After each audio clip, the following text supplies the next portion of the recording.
आज मैथ्स का टेस्ट है, यानी अर्धवार्षिक परीक्षा है। मैट्रिक बोर्ड एग्जाम 2025 में जो विद्यार्थी देने वाले हैं उनका अर्धवार्षिक एग्जाम चल रहा है। कल साइंस का था, जाके वीडियो देखिए सनराइज क्लासेस यूट्यूब चैनल पे। कल मैंने साइंस का गेस्ट क्वेश्चन पढ़ाया था, लगभग 20, 25, 30 सवाल पढ़ाया था, जिसमें से 14 question direct to direct exam में आया हुआ है। ठीक है, और आज बारी है मैथ्स का, तो बिना देखे एग्जाम में मत जाइएगा, नहीं तो 10 नंबर खत्म। आइए, कह रहा है कि प्रथम 10 विषम संख्याओं का माध्य कितना होगा। ठीक है, प्रथम 10 विषम संख्याओं का माध्य निकालने का एकदम आसान सा तरीका बता रहा हूं, देखिएगा।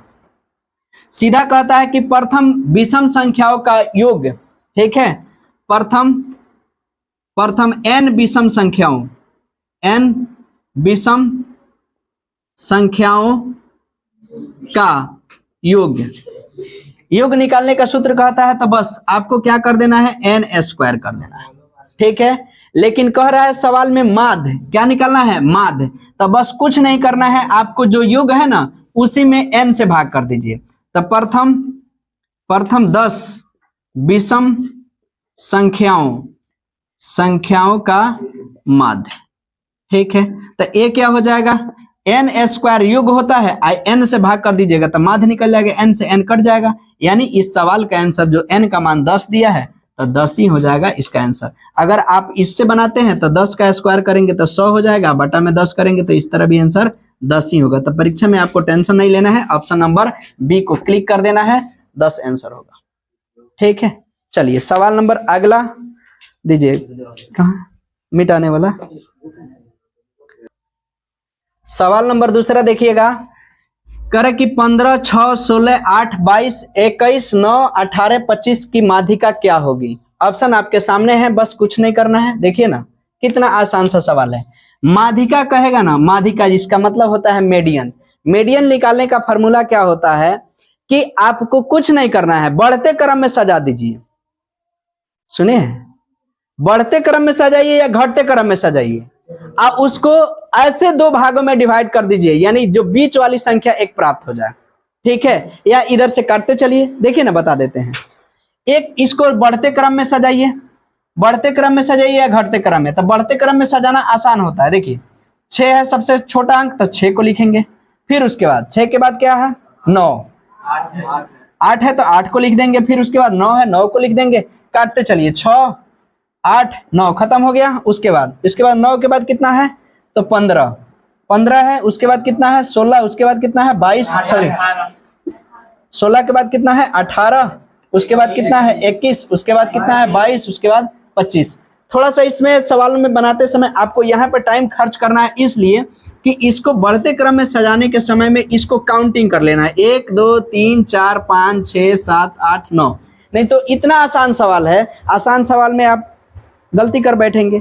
तो उसके लिए आपको इसको एक बार काउंट कर लेना है, और फिर जो सजा रहे हैं उसको भी काउंट करना है। तो देखिए 1, 2, 3, 4, 5, 6, 7, 8, 9, 9 गो है। 1, 2, 3, 4, 5, 6, 7, 8, 9, यानी 9 गो है। अगर थोड़ा सा भी मिस्टेक हुआ रहता तो हम इसको गिनते उसको गिनते तो पता चल जाता कि कहाँ है, तो ज्यादा टेंशन नहीं लेना है। अब क्या करना है कि 9 गो है, तो इसमें क्या करना है कि 9 गो है तो 9 का आधा करेंगे, 9 का आधा करेंगे तो कितना आएगा, यानी 4 आना चाहिए पूरा।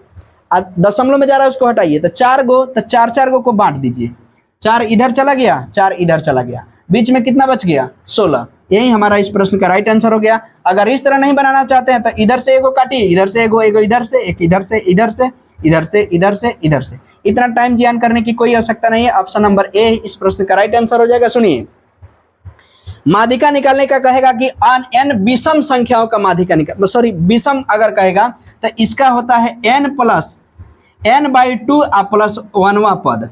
ठीक है, अगर विषम संख्या अगर विषम में रहेगा तब। ठीक है, अगर सम में कह देगा तो ये होता है 2n/2 प्लस में nवां पद होता है, n 2n नहीं दिख रहा है, इसको लिख लीजिए यहां तक। ये विषम संख्याओं का माध्यिका निकालने का n/2 प्लस 1वां पद होता है। ठीक है, इससे भी आप लोग आसानी से बना सकते हैं। जैसे देखिए कितना संख्या है, विषम संख्या है तो n का मान विषम है, तो n का मान कितना है 9, तो 9 बटा में 2 प्लस में 1, तो 9 में अगर 1 जोड़ देंगे तो कितना हो जाएगा 10, और 10 बटा में कितना हो गया 2, तो इसको काट देंगे तो 5, तो इधर से एक दो कहाँ लिखे, 1 2 3 4 5, पांचवा टर्म जो हो गया वो हमारा क्या हो गया, माध्यिका निकल गया, यानी 16 जो हो गया इसका क्या हो गया, माध्यिका निकल गया। सबसे आसान तरीका आपको बता दिए हैं कि इसको बढ़ते क्रम में सजा दीजिए और काट दीजिए, सूत्र का कोई इस्तेमाल करने की आवश्यकता नहीं है, बढ़ते क्रम में या घटते क्रम में, ठीक है। माध्य निकालने का सूत्र होता है, माध्य निकालने का, माध्य सभी प्रेक्षणों का योग, सभी प्रेक्षणों का योग बटा में प्रेक्षणों की कुल संख्या, प्रेक्षणों की कुल संख्या, ठीक है। इसको अगर माध्य कहता निकालने के लिए तो सबको जोड़ देते, और जोड़ के जितना है ना उतना से भाग कर देते, माध्य निकल जाता, ठीक है। अब सुनिए, बहुलक, बहुलक इस तरह का सवाल आपको फंसाएगा, माध्य माध्यिका बहुलक से एगो तो आएगा ही आएगा, तो तीनों का खलास करिए ना। बहुलक पूछेगा तो बहुलक जो बहुत बार आया उसको बहुलक, बहुत बार आया उसको बहुलक कहेंगे। जो संख्या देख लीजिएगा बार बार बार बार रिपीट कर रहा है, सुन रहे हैं, सबसे ज्यादा बार जो दिख गया तो बस बहुलक, बहुत बार दिखा बहुलक। अब आपसे एक और सवाल पूछेगा कि बताइए रेंज क्या होता है, रेंज ऊपर दिख रहा है, रेंज, रेंज को ही हम लोग कहते हैं परास, रेंज को ही क्या बोलते हैं, परास, ठीक है। परास निकालने के लिए तो सबसे याद रखिएगा, सबसे उच्चतम बिंदु और माइनस सबसे निम्नतम बिंदु, इसी में से अंतर निकाल दीजिएगा, वही क्या कहलाता है, परास कहलाता है, ठीक है। यानी सबसे बड़ी संख्या देखे तो इसमें 25 है और सबसे छोटी कितना है, 6 है, तो 25 में से 6 घटा दीजिए, 19, 19 इसका आंसर हो जाएगा किसका, रेंज का, ठीक है। चलिए अगला देखिए, अभी जो बताया बहुलक, बहुत बार आया बहुलक, आपको नहीं पता है, देखिए ना। अब कुछ बच्चा क्या करेगा, इसको सबको गिनेगा, आपको नहीं करना है, ये गलती नहीं करना है। एग्जाम में कैसे बनाना है सवाल को यहां से सीखिए, इस चैनल पे सीखिए, तब टॉपर लिस्ट में नाम जाएगा। ना तो सवाल तो सब कोई बनाता है, भेड़िया धासान, बनाते जाओ, है नहीं है कि कैंसर कैसे आएगा, आंसर लाते लाते आपको कैंसर हो जाएगा। देखिए सवाल क्या करना है, ऑप्शन ये देखिए, ए में 5, बी में 6, सी में 2 और डी में 3, यही में नहीं आंसर होगा। इधर ऑप्शन है जी, इनमें से कोई नहीं है, नहीं है, तो बस कुछ नहीं करना है, आपको देखना क्या है, सवाल नंबर ए का ऑप्शन 5 है, तो 5 को गिनिए, 1 2, बस 2 बार 5 के सामने इस तरह 2 लिख लीजिए, ठीक है। अभी आंसर मत लगाइएगा, हाँ, नहीं तो वही हाल होगा आपका भी। 6 देखिए, 6 का 1 2 3, 6 के सामने कितना, अरे रुक जाइए, 1 2 3 4, 4 गो है तो 4 गो लिख दीजिए, कोई दिक्कत नहीं है।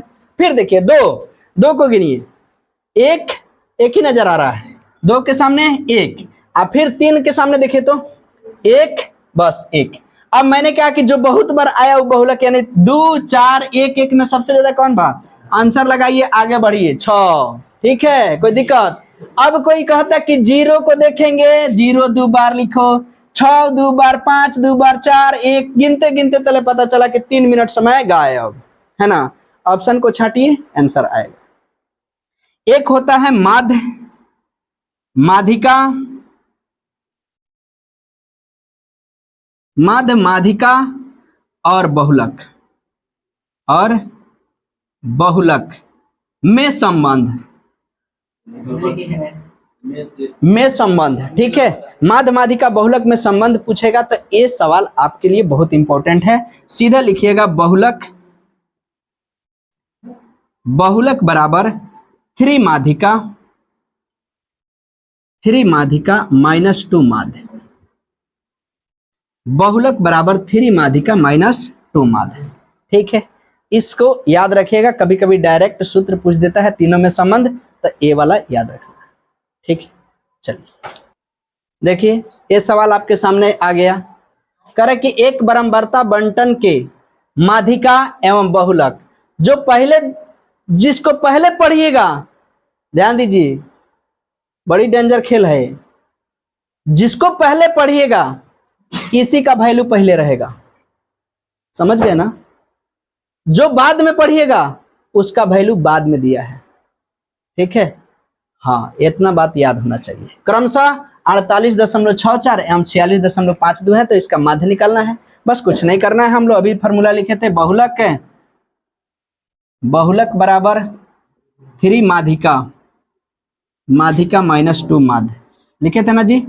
चलिए हम लोग को कह रहा है कि माध्य निकालने के लिए बहुलक का मान दिया है, कोई बात नहीं, जब पढ़े हैं माध्यिका पहले पढ़े हैं तब पहले माध्यिका दिया था 3 गुने माध्यिका का मान कितना होगा 48.64 माइनस माध्य तो 2 गुने माध्य को अगर हम x लिख देंगे तो कोई दिक्कत है नहीं है, वही निकालना है।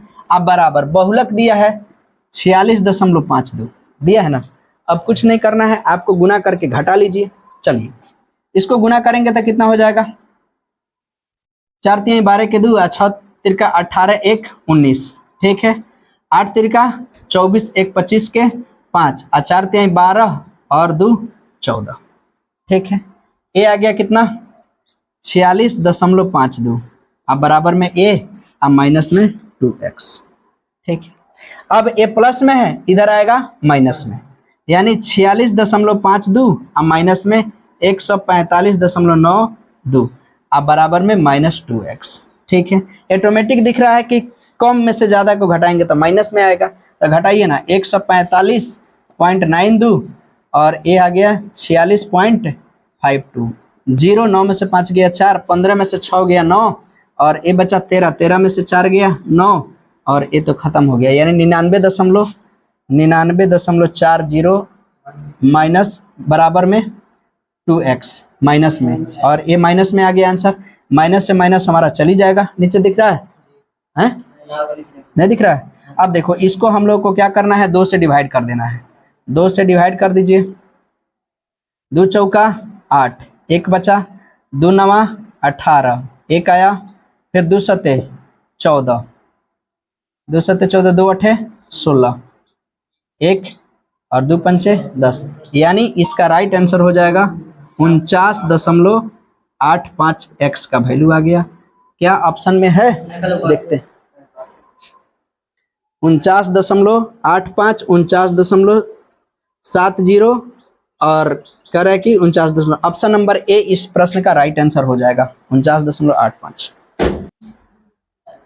देखिएगा इसको थोड़ा सा काटने में, 2 से काटेंगे तो 2 चौका 8, 1 बचा 19 हुआ, 2 नवा 18 ये हो गया, 1 बचा तो 2 सत्ते 14, यानी ये 70 हो जाएगा, 70, ठीक है। तो 49.70 इस प्रश्न का राइट आंसर हो जाएगा, ठीक है। 8 लिखा गया था। चलिए आगे इरेज करते हैं, देखिएगा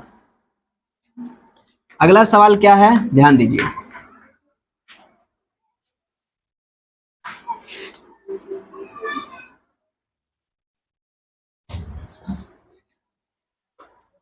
करें कि यदि 5 प्रेक्षण x, x + 2, x + 4, x + 6 एवं x + 8 का माध्य 11 दिया है तो x का मान निकालना है, ठीक है। आपको मैंने बताया ही कि माध्य निकालने का जब कहेगा तो सभी प्रेक्षणों का योग बटा प्रेक्षणों की कुल संख्या, कुछ नहीं करना है, आपको उतारना नहीं है सवाल, बस यहीं पे कुछ नहीं प्लस जोड़िए, क्या करना है प्लस जोड़िए, ठीक है। अब देखिए 1 2 3 4 5 तो 5x प्लस में इसको जोड़िए, 8 6 14, 14 4 18, 18 या 2 20, अब बटा में कितना हो गया 5, इसको कितना है माध्य दिया है 11, तो 11 पंच 55, डायरेक्ट यहाँ पे मैं लिख देता हूँ 55, कोई दिक्कत है।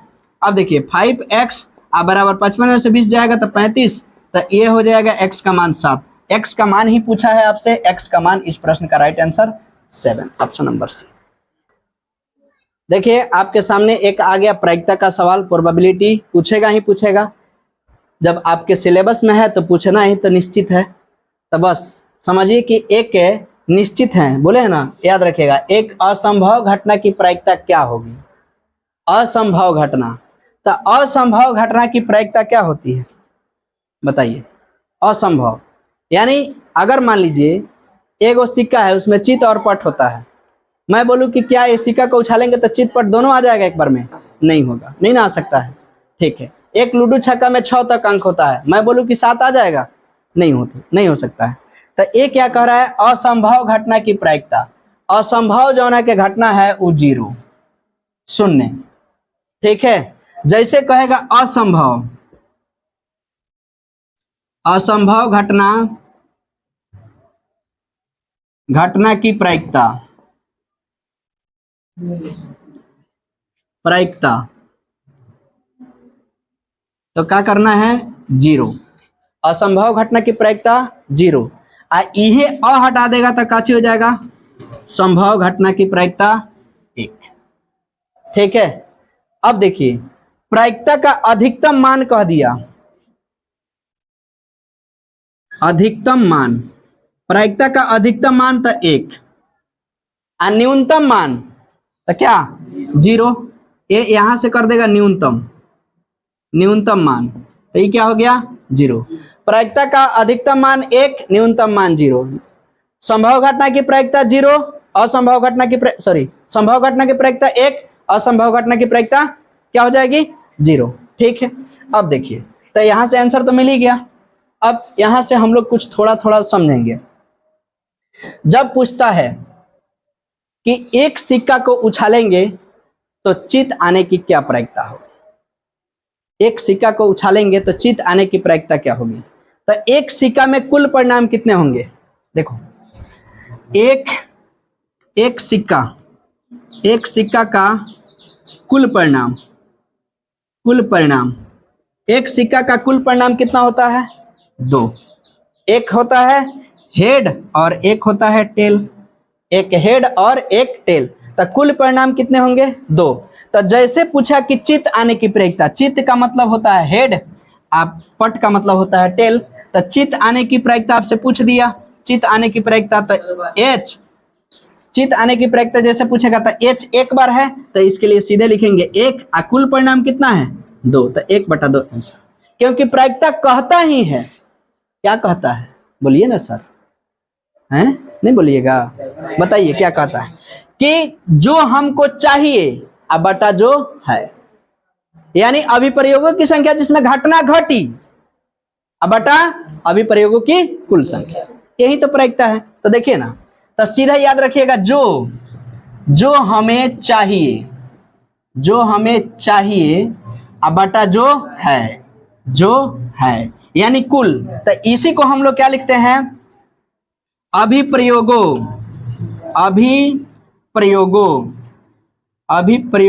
की कुल अभिप्रयोगों की संख्या जिसमें घटना घटी है, तना लिखिएगा तो माइनसे में न जाइएगा, अब बटा में अभिप्रयोगों की कुल संख्या, अभिप्रयोगों की कुल संख्या यही निकालने का होता है प्रायिकता निकालने का सूत्र।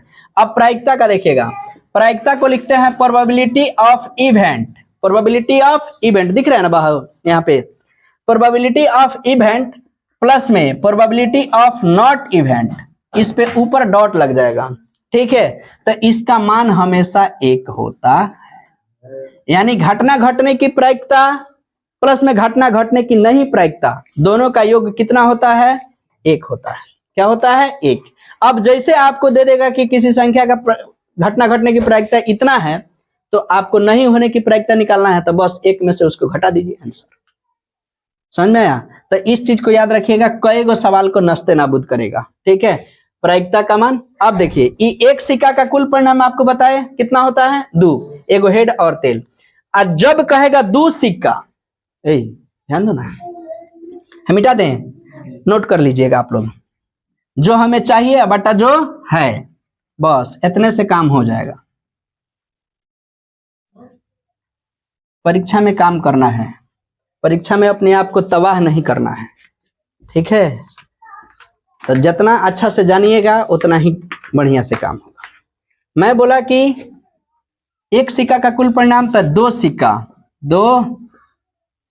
का कुल परिणाम, 2 सिक्का का कुल परिणाम क्या होता है, तो 2 सिक्का, एगो देखिए, एगो सिक्का में हेड और तेल आ एगो सिक्का में हेड और तेल है ना जी, ये 2 गो सिक्का के लिए, एगो में हेड और एगो में तेल, एगो में हेड होता है एगो में तेल, एगो हेड एगो तेल, तो दोनों सिक्का का कुल परिणाम पूछा है, तो दोनों सिक्का का 2 का स्क्वायर करके लिख दीजिएगा 4, यही आंसर हो जाएगा।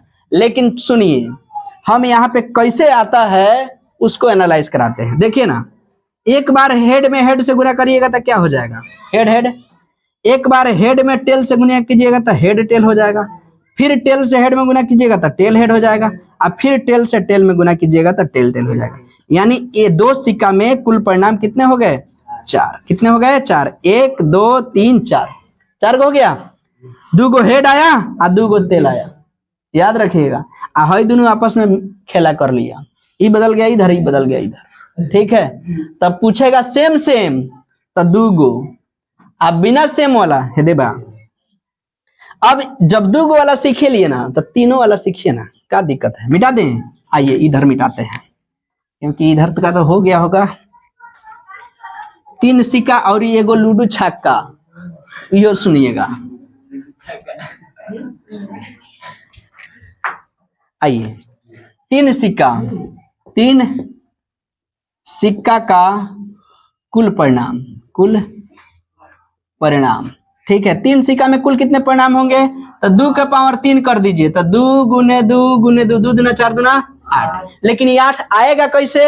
आइए ना, क्या करना है? 3 गो सिक्का के लिए आपको लेना है तो एगो हेड टेल ले लीजिए और फिर एगो हेड टेल ले लीजिए, 2 गो आ एगो और है 3 गो।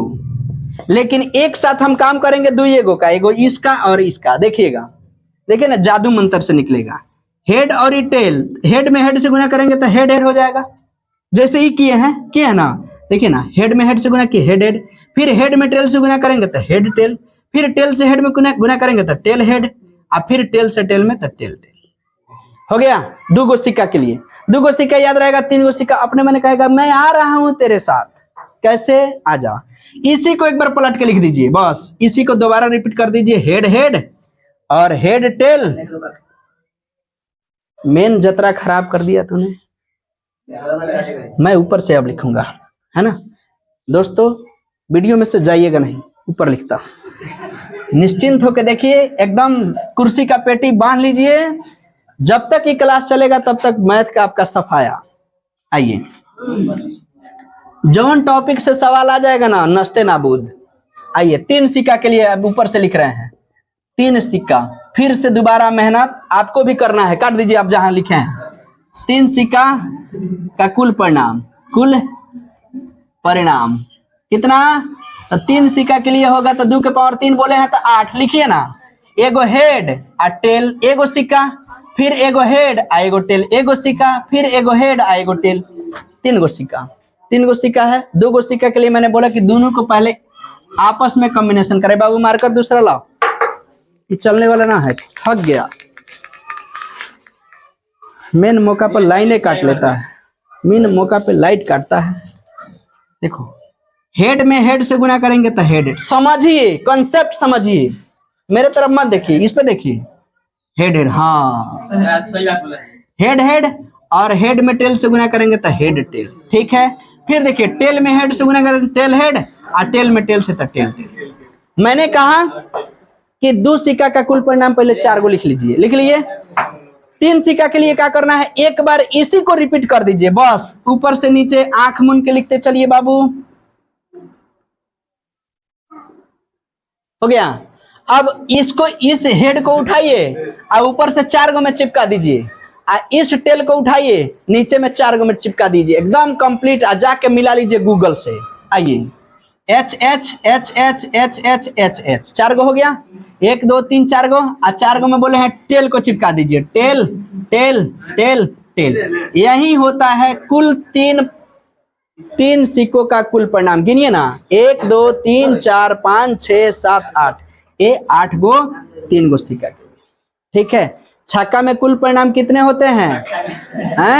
कमेंट बॉक्स में बताइए ना, छक्का में कुल परिणाम कितने होते हैं? छक्का में कुल संख्या 6 होता है, लेकिन कुल परिणाम 36। याद रखिएगा, 6 का स्क्वायर, 6 का स्क्वायर। जैसे कहेगा छक्का, जिसको हम लोग कहते हैं पासा, क्या बोलते हैं? पासा का कुल परिणाम, कुल परिणाम, कुल परिणाम क्या हो जाएगा? तो 6 का स्क्वायर करिएगा तो 36, तो कुल परिणाम 36, ठीक है। चलिए अगला सवाल की ओर चलते हैं, इतना काफी है, तास उस वाला बाद में फेंटा जाएगा।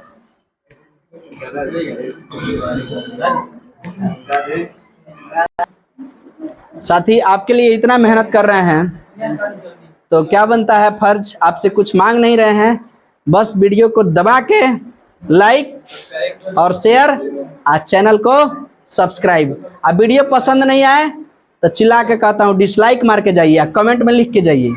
आज समझ में आता है ना, तब 5 को कम से कम जोड़िए। आइए, यदि probability of event equal to 0.4 तो प्रोबेबिलिटी ऑफ नॉट इवेंट का मान बताना है। अभी आप लोगों से क्या मैंने बताया, पीछे वीडियो में थोड़ा सा कीजिएगा ना तो आपको दिख जाएगा प्रोबेबिलिटी ऑफ इवेंट प्लस में probability of not event equal to होता है 1। मैंने बोला था और लिखा भी था, ये सूत्र आपके लिए बहुत ही इंपॉर्टेंट है। Probability of event equal plus probability of not event equal to 1। तो देखिए ना, आज प्रोबेबिलिटी ऑफ इवेंट का मान दे दिया है 0.4, तो 0.4 आप प्लस में प्रोबेबिलिटी ऑफ नॉट इवेंट का मान नहीं दिया है 1। अब इसको यहीं पर रहने देंगे, probability of not event equal to 1 minus, ये प्लस में है तो माइनस में जाएगा 0.4। अब बताइए ना, है 1 का मतलब होता है 100 पैसा, और 100 पैसा में से 4 पैसा निकाल देंगे तो कितना बचेगा? 0.96 पैसा बच गया, यानी probability of event not event का मान हो गया इतना। इस प्रश्न का right answer option number A tick करके आइएगा। अब देखिए आ गया सवाल ना, करे कि 2 पासों की फेंक में संभव परिणामों की संख्या क्या है? 2 गो पासा है, तो 2 गो पासा है तो कुल परिणाम कितना होगा आपको बताना है। तो 2 गो पासा में मैंने बताया कि पासा में, एक पासा में कुल 6 अंक होते हैं, तो 2 पासा में 12 अंक होंगे, लेकिन वो 12 अंक नहीं, पासा का कुल परिणाम, तो 1 पासा में 6 तो 2 पासा में 36। कहिएगा कैसे? तो 6 का स्क्वायर। आइए ना देखिए, 1 2 3 4 5 6, ठीक है। ये आप इस तरह एक बार लिख दीजिएगा और एक बार आप ऐसे लिख दीजिएगा, 1 2 3 4 5 6।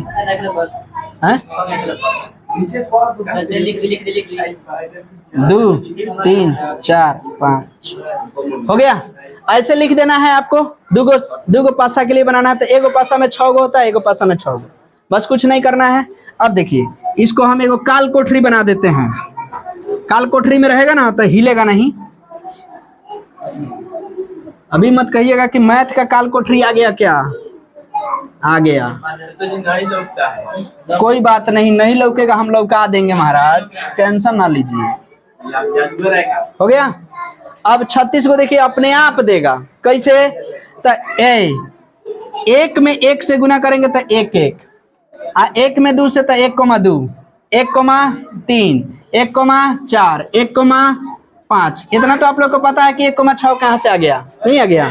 फिर देखिए इधर से जैसे करेंगे तो क्या हो जाएगा? 1,2, इसको कर लीजिए 2,1, फिर 2,2, फिर 2,3, 2,4, 2,5, 2,6। फिर देखिए 3,1, 3,2, 3,3, 3 4, 3 5, 3 6। फिर देखिए 4 1, 4 2, 4 3, 4 4,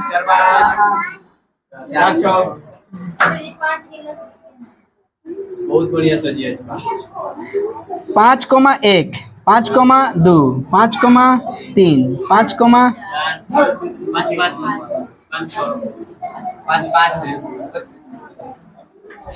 6,1, 6,2, 6,3।